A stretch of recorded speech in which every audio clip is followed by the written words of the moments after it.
এই শাড়িটা কার আছে জানো? দিদির হাতে। দিদি একটু বড় করে খুলে নাও। বড় করে সবাই হাত দেন, সবাই হাত দেন। শাড়িতে সবাই হাত দেন।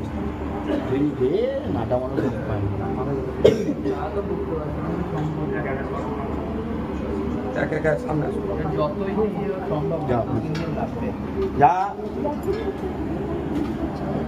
কাপড়টা দিতে একবার যাই বাচ্চাটা তুলে হ্যাঁ সব